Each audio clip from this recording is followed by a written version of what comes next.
Bonjour, merci de nous choisir chez vous pour votre émission hebdomadaire Le Monde en 7. Vous êtes sur New World TV, plus précisément sur New World Info, et vous avez fait le choix éclairé avec nos invités Kosiga Akwete, président de Alliance Jeunesse et Développement, Eric Johnson, directeur de publication de l'Union, et Fioclo Adangbenou, directeur de publication de l'Enquêteur.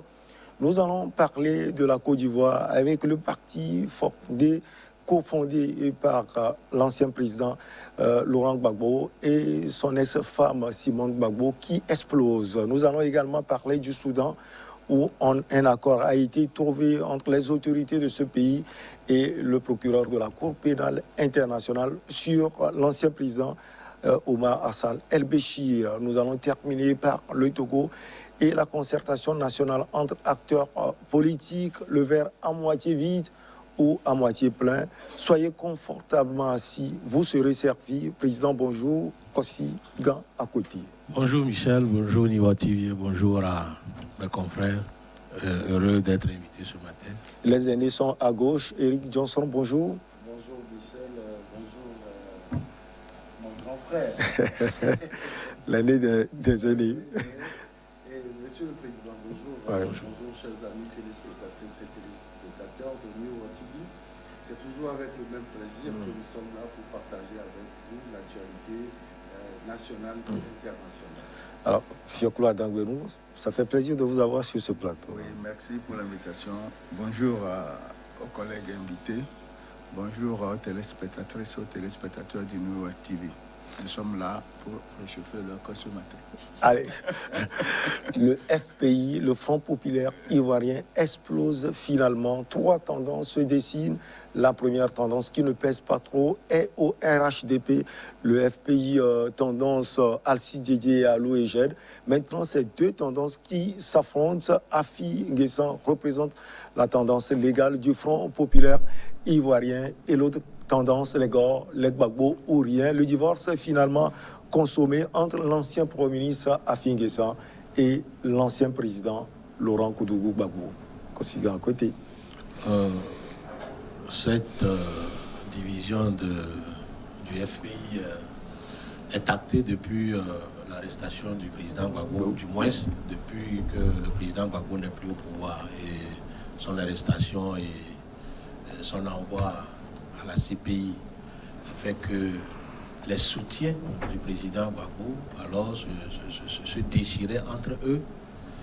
D'autres se sont camouflés dans le nom Gbagbo, prétextant que ce n'est que lui seul qui peut diriger le pays, diriger le parti. C'est-à-dire pourquoi on dit Gbagbo ou rien. Gbagbo ou rien. Il y en a d'autres qui sont avec Afi Nguessan et d'autres qui sont avec Simone Gbagbo. Ça, c'est sûr. Maintenant que l'affaire a été portée devant les tribunaux d'Abidjan, qui ont choisi l'aile Afi Nguessan comme le parti légal du FPI, Gbagbo étant revenu et ne voulant pas prendre une retraite politique, a besoin d'avoir un parti légal avec lequel il faut fonctionner. Et donc, pour ne pas soumettre d'abord pression de ses partisans qui lui ont témoigné leur entre-griffes soutien et fidélité durant les 10 ans,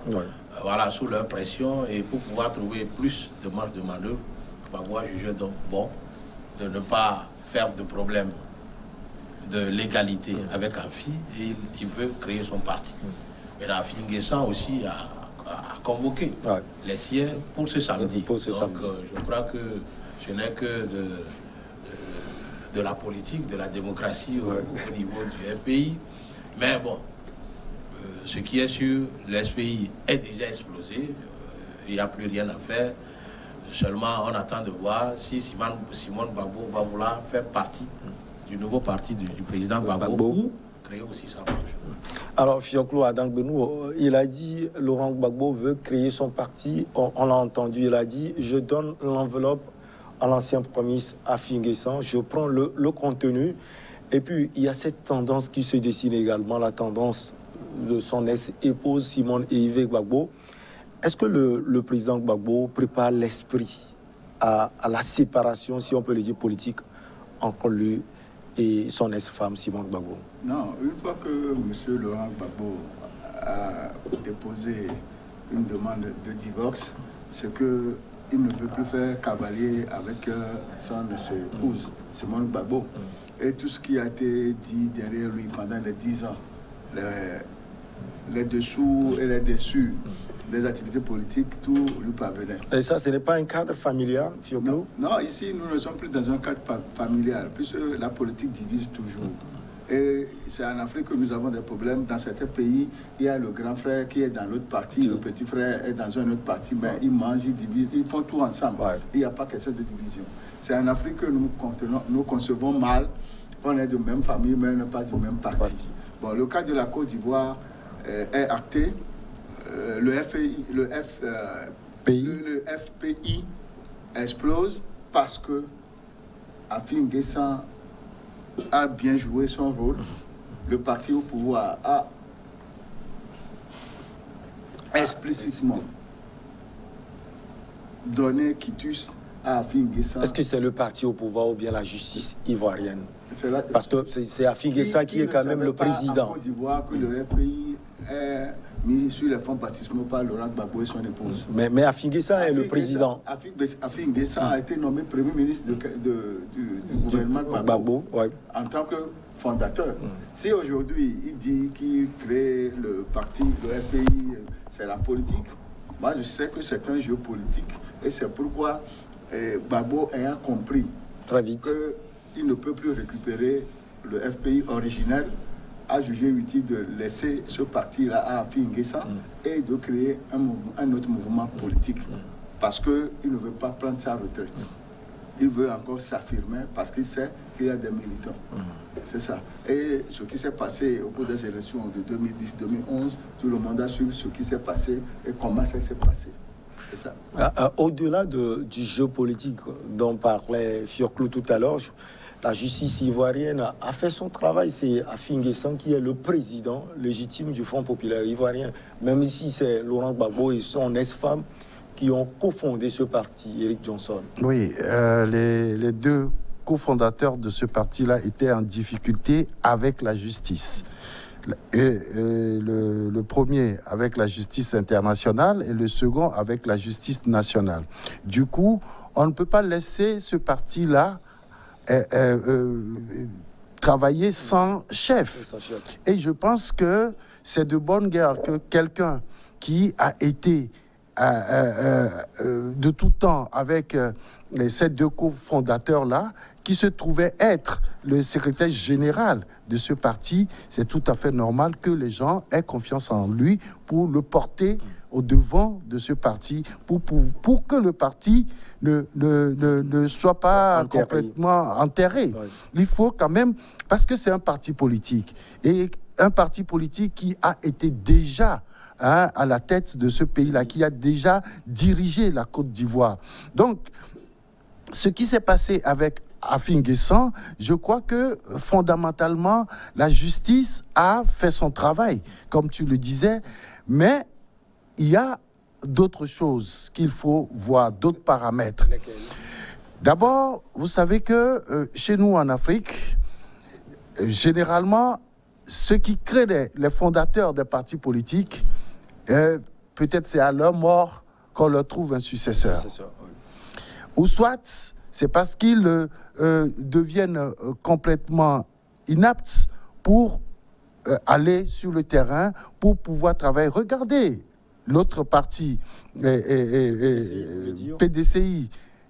Bédier est toujours là, malgré son âge avancé. Du moment où il arrive à s'exprimer, du moment où il arrive à diriger encore, entre griffes, ce parti-là, il est toujours le président de ce parti. Et je pense que c'est de cette manière que la majorité des partis politiques fonctionnent en Afrique. Il y a un cas exceptionnel qui s'est passé chez nous, c'est la CDPA, où le professeur Ninevi, chez nous au Togo, où le professeur Ninevi s'est vite retiré et a remis les rênes de son parti entre les mains de Madame Brigitte Adjamagbo Johnson. C'est une première. Mais dans la majorité des cas, les présidents de parti restent à vie. Et malheureusement, c'est comme ça.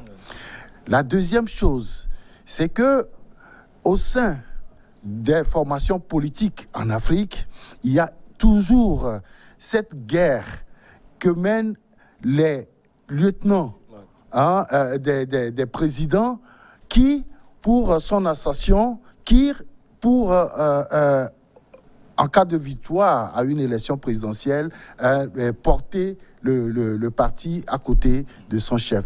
Donc, cette guerre-là, au sein du FPI, a fait que certains n'ont pas accepté que Afin Guessan dirige le parti pendant que Laurent Gbagbo, toujours en vie, malheureusement en situation difficile avec la justice internationale. Donc, à partir de ce moment, vous avez suivi le FPI Gore, Gbagbo ou rien, a été tout de suite la première alerte de cette explosion du FPI. Je pense que si Simone Gbagbo n'avait pas également des soucis avec la justice, je pense que c'est elle qui porterait le parti. Voilà. Et donc, en absence des deux, c'est tout à fait logique qu'il y ait quand même un patron pour ce parti-là.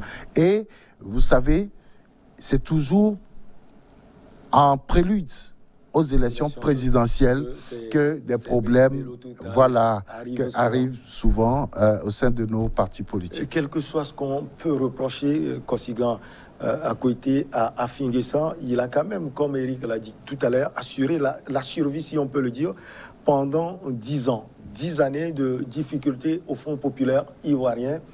Et puis moi, j'ai une question particulièrement à vous poser. Quand on nomme un parti politique, quelqu'un ou rien, il y a un souci fondamental.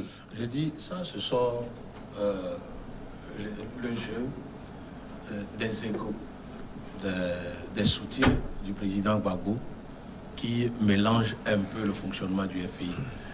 Comme l'a dit tout à l'heure M.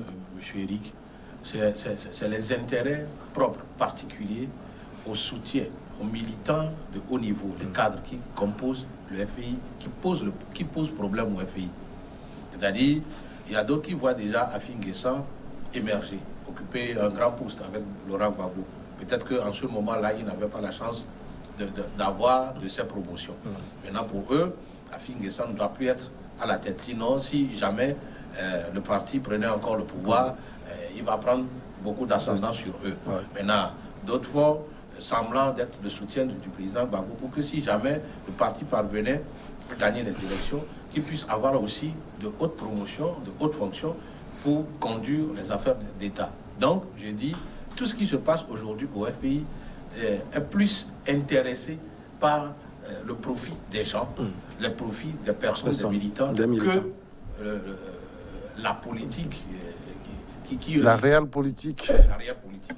Donc, on ne peut pas accuser aussi le tribunal d'Abidjan d'avoir donné ordre ou d'avoir accepté que Afin Guessan... Justement, j'allais vous poser cette question, puisque l'aîné Fioclo l'a dit tout à l'heure. Est-ce que vous pensez que c'est aussi le jeu politique du parti au pouvoir, le RHDP? Vous savez, dans le temps, il y avait Mme Gbagbo, qui avait maille à partir avec la justice ivoirienne, de même que son mari, le président Gbagbo. Donc les deux étaient de facto, je dirais, hors jeu dans le temps. Mais il faudrait que le FPI survive et qu'il continue par exercer. Alors, en toute légalité, le tribunal, la justice ivoirienne a vu que c'était Afin Guessan qui pouvait faire l'affaire. Maintenant, ce qui mélange un peu la chose, c'est les égos des gens, c'est les intérêts personnels qui font aujourd'hui que les gens influencent négativement Gbagbo à vouloir coopérer avec Afin Guessan. Sinon, le problème ne se posait pas. Je ne vois pas aussi Afin Guessan refuser de passer la main à Gbagbo. Non. Mais, vous savez, il y a aussi les affinités qui se sont dressées, les soutiens ici et là, à Gbagbo quand il était en difficulté. Maintenant, moi je vois un autre os glisser dans la gorge de Gbagbo à la création de son nouveau parti, c'est sa femme. Si la femme décidait de rentrer encore dans ce parti-là, je dirais, Gbagbo aura encore le verre dans le fruit. Ouais. Alors, il y a même au niveau de FPI légal d'Afingessa, il y a eu des cascades de démission. Oui, vraiment, j'allais le dire. Ce qui veut dire que ces gens-là ont affirmé que Gbagbo leur a apporté beaucoup d'assistance. Donc, avec son retour, ils veulent regagner le camp de Gbagbo. Ce qui fragilise le FPI légal de Afingessa. C'est ça. C'est de la politique, c'est des intérêts. Alors, quand Sida l'a dit, qu'est-ce qui empêche Afingessa ou Laurent Gbagbo de se prendre langue et de discuter? Laurent Gbagbo l'a dit, quand j'étais à Bruxelles, il est venu me voir. Il a voulu céder véritablement le poste de présidence, mais il a posé aussi des conditions, ce que je n'ai pas accepté. Voilà. Accepter ou apprécier. Oui, c'est qu'il a bien dit qu'Afi est venu à Bruxelles lui faire des propositions pour céder le pouvoir. Mais il a refusé les conditions. Ce qui veut dire que Gbagbo veut toujours être... Pourquoi refuser totalement aussi les conditions? Afi, comme on l'a dit, a conduit le Front populaire ivoirien. Seulement, il a posé des conditions qu'il a refusées. S'il avait énuméré les conditions, maintenant on pourrait choisir. Il dit qu'il veut être le premier vice-président, si je ne me trompe pas, ou bien le deuxième vice-président du Front populaire ivoirien, ce que Gbagbo n'a pas apprécié. Oui, puis Gbagbo aussi a son calcul, il y a sa femme. Il y a Souadou, l'autre qui est décédé là. Sangaré, tout ça là. Il y a des hommes qui sont fidèles. Puis en politique, malgré l'engagement, il y a la loyauté, la fidélité qui compte. Donc, il a été son premier ministre. Ils ont travaillé ensemble. Il sait qu'il est que quiconque. Donc, s'il refuse de lui céder le poste de premier vice-président, de deuxième président, c'est pour une raison. Alors, Eric Johnson, les conséquences sur l'explosion, là, si on peut le dire, du parti historique de Côte d'Ivoire. Il des partis historiques, bien sûr. Il y a le PDCI. Oui. Non, mais tout de suite, je pense que les militants, vous savez, tout ce que l'on fait en politique, les premières répercussions, c'est sur les populations. Et comme quoi, au sein d'un parti politique, c'est les militants qui vont déjà se diviser. Vous savez, il y a une guerre au sommet de ce parti, mais rien ne prouve aujourd'hui que les militants qui ont toujours soutenu Gbagbo resteront toujours avec lui quand il va créer un nouveau parti politique. Rien ne le prouve.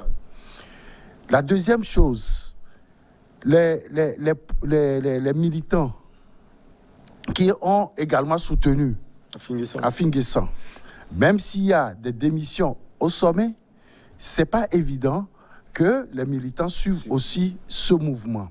Peut-être qu'on est scotché à l'étiquette Front populaire ivoirien. Oui, ce que vous voulez dire, oui, parce que, vous savez, les gens, la politique en Côte d'Ivoire, c'est pas la même chose comme ça se pratique chez nous, par exemple.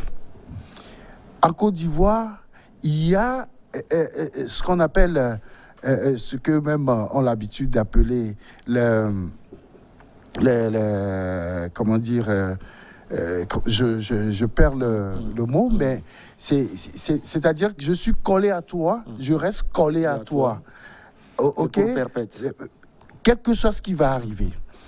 Sauf que lorsqu'il y a une scission au sein de ce parti-là, le FPI surtout, parce que c'est des gens qui ont toujours cru en l'ascendance de ce parti-là, et qu'il y a des gens qui croient toujours, jusqu'à aujourd'hui, que le parti, le RPDH, n'a jamais... c'est ça, hein? Le RHDP, à l'époque, le RDR n'a jamais gagné les élections. En 2010. Disons la coalition RDR-PDCI. PDCI, voilà. Et donc, ces gens-là, c'est des éternels aigris. Et donc, pour eux, c'est FPI ou rien. Maintenant qu'il y a des situations comme ça, où est-ce qu'ils vont aller? Donc, la première conséquence, c'est la division au sein des militants de FPI. La deuxième conséquence, c'est purement sur le plan politique, sur l'échiquier national politique de la Côte d'Ivoire. Alors, vous prenez un parti qui part aux élections et qui a 30% de voix, et aujourd'hui, qui se divise. La division n'est pas terminée. Il y a le camp Afin Guessan, le camp Gbagbo, et le camp Simone qui arrive et qui sait encore. Ces 30%-là, sur l'échiquier national, vont se diviser. Donc, ce qui fait l'avantage d'un autre parti. On ne sait pas si c'est le PDCI ou le RHDP. Donc, quand vous regardez déjà ça, vous savez que l'unité qu'il y avait au sein de ce parti-là ne pourra plus permettre, quel que soit le bord, d'avoir une certaine ascendance sur les autres partis politiques. C'est la deuxième conséquence. La troisième conséquence, vous savez qu'en Côte d'Ivoire, il y a un véritable souci ethnique. Et ça aussi, ça fragilise ce parti-là. Parce que les gens souhaiteraient que ce soit un BT qui soit à la tête d'un parti qui va réunir tout le monde, d'autres, je ne sais qui, un gars du Nord, etc. Donc, ça va encore créer une très grande division au sein de la famille FPI. Je voudrais aussi dire que Laurent Gbagbo n'a pas joué un jeu très franc. Tout simplement parce que... C'est lui ou bien c'est Afin Guessan? Je parle de Laurent Gbagbo tout simplement parce que, étant le fondateur de ce parti-là, quelle que soit la situation qui arrive, c'est à lui de transcender. C'est lui qui doit transcender. Et je pense que c'est lui, parce que Afin Guessan a demandé à le rencontrer. Ouais, il a été catégorique. Et là, je pense que c'est le nœud du problème au FPI. Ouais. Vous le voyez aussi de cet acabit, l'ancien président a été, on ne peut plus catégorique. Il a dit la vérité, Afin Guessan a voulu le rencontrer à maintes reprises. Et puis, est-ce que vous pensez à l'équation Simone Gbagbo? Ça risque de réduire le parti là que Laurent Gbagbo veut fonder à un poids plume peut-être. Voilà. Je voudrais revenir sur un problème qui mine les partis politiques en Afrique subsaharienne. C'est la mauvaise structuration du parti. Dans les grandes démocraties, un parti politique fonctionne comme une société, un organisme. Un mini-gouvernement. Voilà, un mini-gouvernement où, de la base au sommet, il y a un fonctionnement régulier, régulé par des textes, où le militantisme est enseigné, développé, où le parti détecte même des pépites et leur donne la chance de monter. Donc, ça manque beaucoup à nos partis. Et comme l'a dit mes confrères, quand quelqu'un crée un parti, il en fait un héritage. Et donc décide du sort du parti. Et je crois que c'est aussi le refus de Laurent Gbagbo de passer la main qui est au centre de ce problème.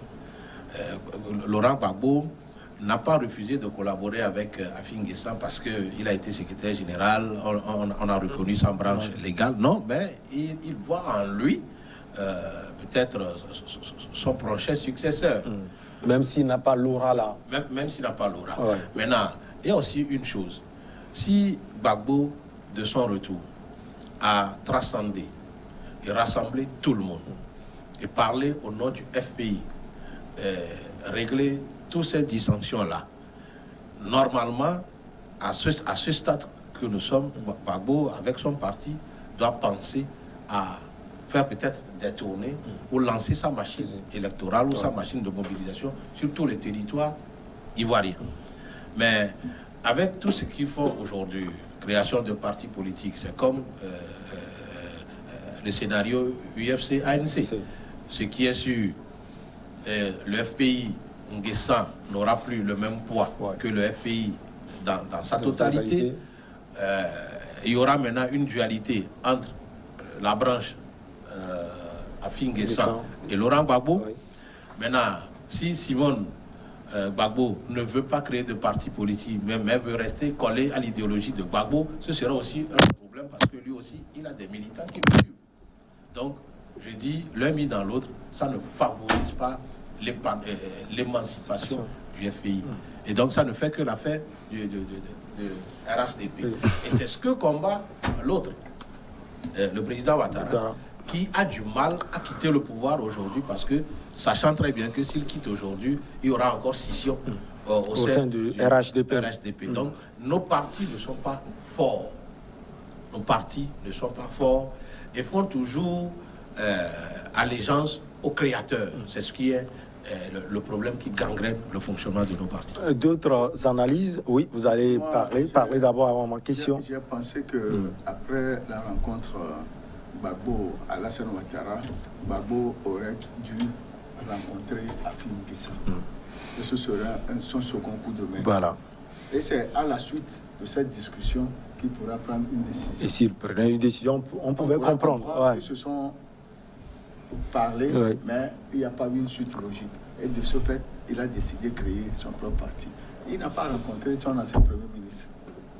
Et il a dit tout de suite qu'il a tiré le vin. Il faut qu'il crée un nouveau mouvement politique. Oui. C'est là, moi, c'est justement ce que je disais, que c'est sous le poids d'influence des partisans, de ces lieutenants.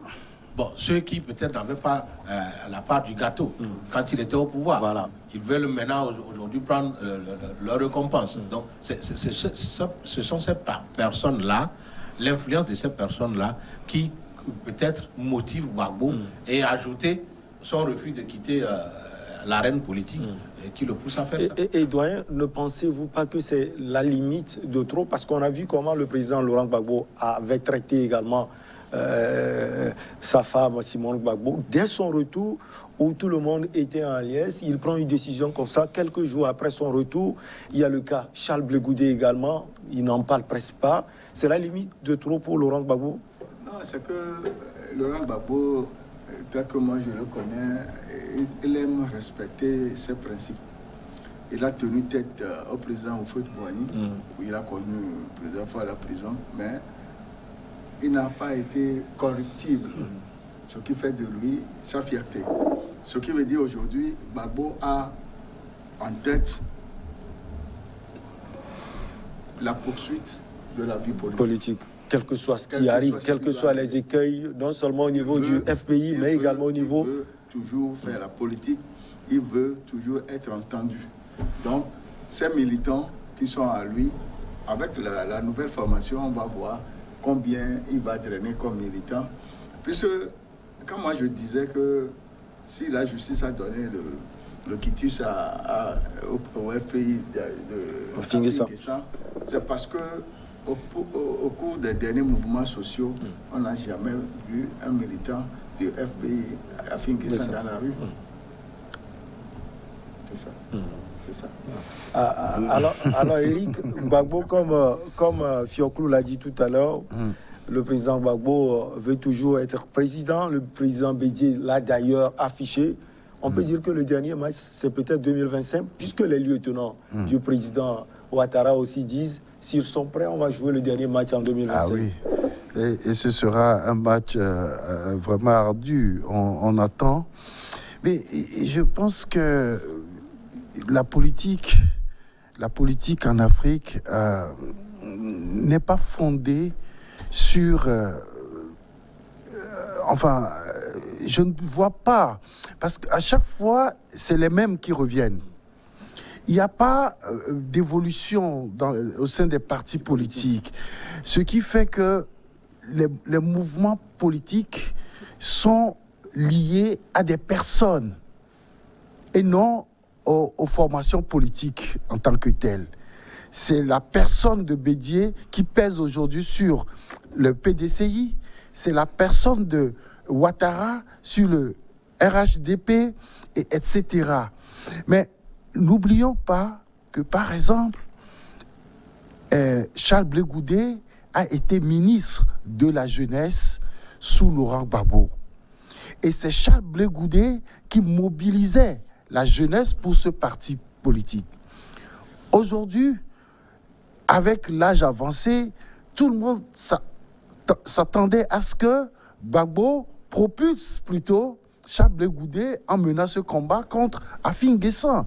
Mais tel n'est pas le cas. C'est dire que les gens prennent ces partis politiques comme leur affaire personnelle, c'est-à-dire que nous avons créé ce parti, donc c'est un patrimoine personnel et on ne doit pas le toucher. Et dans cette configuration, c'est la même chose qu'on voit tous les jours. Et le schéma que tu viens de dresser par rapport à 2025, c'est le schéma qu'on aura malheureusement. Avec ces papis qui sont toujours là, certains vont même tomber au cours des meetings politiques. Mais n'empêche, on les pousse. Allons-y, allons-y, allons-y. Parce que comme Kosigan l'a dit, il y a les lieutenants derrière qui les poussent. Oui, mais attends, ces lieutenants-là, ils sont à déguerpir quand il y a un souci. Ouais. Et non, mais non seulement ça, c'est-à-dire qu'on pousse les mentors à aller vers leur tombe, mais sans laisser un héritage soutenu. Vous allez voir, quand Gbagbo va créer son parti politique et que demain, il y a un problème de santé ou, enfin, un décès, le parti là va partir. Le parti va disparaître, malheureusement. Et c'est là ma question. Quand on dit Gbagbo ou rien, et si, malheureusement, on ne le souhaite pas, il n'est plus, oui. Ça va se passer comment? Non, mais c'est fini. Ou bien Michel va le prendre. Michel Gbagbo. Hein. Ouais, non, il faut, tu sais, j'ai l'habitude de dire que si vous voulez faire la politique désormais, il faut avoir un cursus politique. Vous commencez par le bas, le militantisme. Vous participez à des élections locales, après législatives ou sénatoriales, etc. Et après, vous montez. Et à partir de ce moment, vous avez une base solide. Et quand quelqu'un voit ce cursus-là, parce qu'aujourd'hui, il faut le reconnaître, hein, on n'a plus des gens qui nous attirent en politique. C'est-à-dire, c'est la même chose qu'on voit tous les jours. On n'a plus de référence en politique. Donc, je pense que tous les partis politiques doivent déjà commencer par réfléchir de la sorte. Aujourd'hui, au Togo, nous avons la chance d'organiser ces élections locales. Nous sommes à la veille d'une élection régionale. Et donc, il faut que les gens commencent par se préparer. Il faut commencer par la base, avoir les reins solides, parce que la politique, une simple déclaration politique peut embraser un pays. Oui, l'organigramme d'un parti politique, d'après ce que moi je connais au niveau de l'Occident, c'est que le président, vice-président et les autres secrétaires ou bien les autres postes responsables des relations extérieures, responsables chargés de l'agriculture, etc. Et c'est quand le parti-là arrive au pouvoir, on nomme les mêmes personnes qui avaient occupé ces postes dans la structure. Ce qui veut dire que quand il était à ces postes, il travaillait dans ces domaines.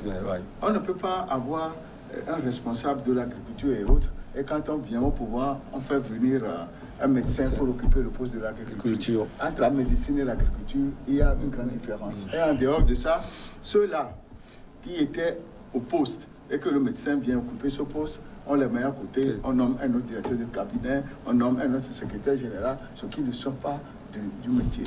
Ce qui veut dire que là où nous sommes aujourd'hui, il faut revoir nos structures politiques. Quand on parle de parti politique, c'est un tout. Et ça doit constituer l'unité nationale. Parce que à partir des partis politiques, on doit déjà viser la nation. Parce que nous sommes indépendants jusqu'à ce jour. On a fait plus d'un demi-siècle d'indépendance, mais nous n'avons pas encore la nation en Afrique. Allez, un dernier mot peut-être sur la Côte d'Ivoire, on prend le vol pour Khartoum. Ce que je voudrais dire sur le FPI, Laurent Gbagbo a déjà commencé très mal. va ficeler son nouveau plan pour peut-être la conquête du pouvoir. En 2025. En 2025, ce qui serait difficile. Le contexte dans lequel Laurent Gbagbo a été élu président en 2000. En 2000. Face à Robert Gueye. Voilà, est très différent du nouveau contexte de 2021. Les choses ont évolué. Le pouvoir par terre. Donc, aujourd'hui, Laurent Gbagbo, même s'il créait un parti politique aujourd'hui, et que à la fin de ce mandat du président Ouattara, il ne se représentait pas, le pouvoir ne serait pas si facile à conquérir. Donc, il vaut mieux ratisser large, il vaut mieux avoir un parti politique bien structuré, qui travaille depuis la base jusqu'au sommet, et qui propose des solutions alternatives à la gouvernance actuelle. C'est de ça qu'il s'agit. Je voudrais rebondir un peu sur ce que... le doyen Fioclou. Voilà, le doyen Fioclou a dit, c'est-à-dire qu'il faudrait qu'il y ait des gens qui sont dans les partis politiques, mais qui travaillent sur des sujets d'intérêt national. C'est-à-dire que nous ne sommes pas au pouvoir, mais on peut avoir des propositions en agriculture, en transport, dans tous les secteurs vitaux de la nation. Et là, demain, ils seront déjà bien préparés, et que si on leur faisait appel aussi, ils acquéraient le pouvoir, ils pourraient bien le gérer. Cela va empêcher que les gens se tiraillent sur un simple positionnement. C'est parce qu'il n'y a rien à faire que les gens veulent se positionner. La fois dernière, quand on a organisé l'élection locale ici, vous avez vu la multitude de candidatures. On n'a jamais pensé qu'il y avait des gens qui avaient un goût à la politique. Le goût à la politique. Donc, je crois qu'il faudrait qu'on aille sur ce terrain-là. Allez, on passe à Khartoum, au Soudan. Un accord conclu lors de la visite du procureur Karim Khan doit permettre à la CPI de mener sur le territoire soudanais les enquêtes concernant les dossiers ouverts contre l'ancien président Omar Hassan El-Béchir. Et cette déclaration de la ministre des Affaires étrangères, Mariam Al-Mabi, qui dit le Conseil des ministres a décidé de remettre les personnes recherchées à la Cour pénale internationale. Parmi ces personnes, donc, comme on l'a déjà dit, Omar El-Béchir, il y a également l'ex-gouverneur de l'État de Kordofan Sud et ancien ministre Ahmed Haroun et l'ex-ministre de la Défense Abdel Rachid. Eric Johnson, la justice soudanaise, finalement, n'a pas les moyens de pouvoir juger l'ancien président. Je voudrais d'abord faire une petite analyse par rapport à cette situation en disant que l'acceptation de l'État soudanais d'envoyer Omar El-Béchir devant la CPI démontre déjà 3 difficultés chez nous en Afrique. Ouais, on veut les connaître. La première difficulté, c'est la fragilité de nos États. Nos États sont très fragiles. Et cette fragilité-là a pour soubassement la fragilité de notre justice. Nos justices, on ne peut pas parler d'incompétence, mais on peut parler d'inconsistance. On n'a pas ces justices-là qui peuvent tenir tête à certains comme Omar El-Béchir, un ancien président. Donc, nos justices sont très fragiles. La troisième chose, c'est le problème de légitimité que nous avons. Nous-mêmes, nous ne pouvons pas juger des gens qui ont commis des fautes chez nous. À partir de ce moment, je dis que la justice soudanaise est à l'image de toute la justice africaine dans nos États africains. Maintenant, à l'Union africaine, il y a une cour de justice. Pourquoi, si nous, en tant qu'État, nous n'avons pas cette capacité de juger nos présidents, pourquoi la Cour de justice de l'Union africaine ne peut-elle pas le faire? Nous avons, par exemple, au niveau de la CEDEAO, une cour de justice de la CEDEAO qui tranche des affaires entre États et individus. Mais pourquoi ces justices-là ne peuvent pas prendre en charge ces personnes-là qui sont en difficulté avec leur pays? La réponse à ta question, c'est que l'État soudanais montre déjà qu'il n'est pas encore prêt pour gérer ce pays, c'est-à-dire le gouvernement en place. C'est très simple à comprendre. Même du pays, la gestion parce qu'on du a pays. raté peut-être le procès de Omar Hassan el-Béchir. Oui, tout simplement. La Cour de justice, la CPI avait lancé des mandats d'arrêt contre Omar el-Béchir et ses lieutenants depuis... Oui, depuis longtemps. Revanche peut-être, la CPI. C'est là où c'est tellement dangereux d'envoyer Omar el-Béchir là-bas parce que, est-ce que cette justice-là, parce que depuis des années, on a traqué ce monsieur, on a envoyé des mandats d'arrêt, on a envoyé tout ce qu'on veut, mais le monsieur ne s'est jamais présenté. Aujourd'hui, c'est son pays qui l'envoie là. Est-ce que cette justice-là sera vraiment équitable par rapport à la personnalité qui y va? C'est l'Union européenne qui, en partie, aurait financé le jugement de l'ancien président tchadien, Hissène Habré, dont sans doute des difficultés non seulement au Sénégal, mais aussi financières. On va en parler en deuxième partie, après juste le journal.